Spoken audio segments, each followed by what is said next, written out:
In the time before there were fences, when the children of large families would swarm like locusts from yard to yard, playing heroic games of conquest and salvation, Owen Galbraith did not realize just how different he really was. Looking back at these times from the vantage point of his 60th birthday, he had to admit not much had changed. After all, he always said that the times change, but people don't. Owen frequently thought of his life as though it were a movie. He was never really sure where he had gotten the idea, but he believed it had developed from one of two relationships. The first, and most obvious, was because his father was the district sales rep for Columbia Pictures during the time that he was a child. The second came from Sister Lawrence Carlina Mohan. Sister Larry told Owen and his classmates in the second grade, among other fabrications meant to instill fear, that they had better be good all of their lives because, at the end of the world, God would gather together in a giant theater everyone who had ever lived. When all had been seated, gone to the lavatory, bought their popcorn and Coke, the movie of everyone's complete life would be shown. How scary for an 8-year-old to think that at the end of time, everybody was going to see everything that he and everyone else had ever done, committed, or endured. Sister Larry even reminded them that going into the deepest and darkest cave would not escape God's camera. This was especially disturbing to some of the boys who were already interested in the older girls.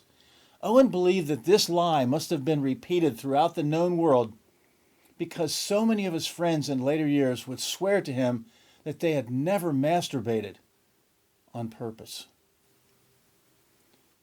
Owen, the middle child of 7, grew up quite alone in this, the time before there were fences.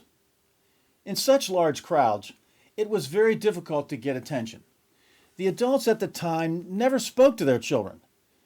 They still had a serf mentality about kids. Children were property, workforce, and cattle that they loved and would never eat except in a worse depression than the Great Depression of the 1930s. Fortunately for Owen, he was a boy. The girls were certain, if the times dictated, to go first because they usually outnumbered the boys and were thought weaker and less important in those days. Among his peers, though, Owen had found the key to achieving a limited notoriety. Owen would be himself. Whenever he did not get picked to be on the football or softball team, played either in the side street or in the vacant lot between his house and the Hitlerschmidt's house, Owen would say or do entertaining or annoying things. Owen's older brother, Hayden, still likes to tell the story of a summer day when they all decided to play cowboys and Indians in complete and authentic regalia of chaps and war paint. Owen was designated by the older boys to be an Indian. All of the Indians were to wear a towel draped over a belt between their legs and back up and over the belt, front to back, and war paint. Owen was a very scrawny, pathetic, and unthreatening-looking native.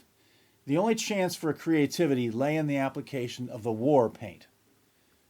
Owen chose a unique design not seen in that part of the Midwest since the third cultural renaissance of the Cherokee-Miami mound-building reformation.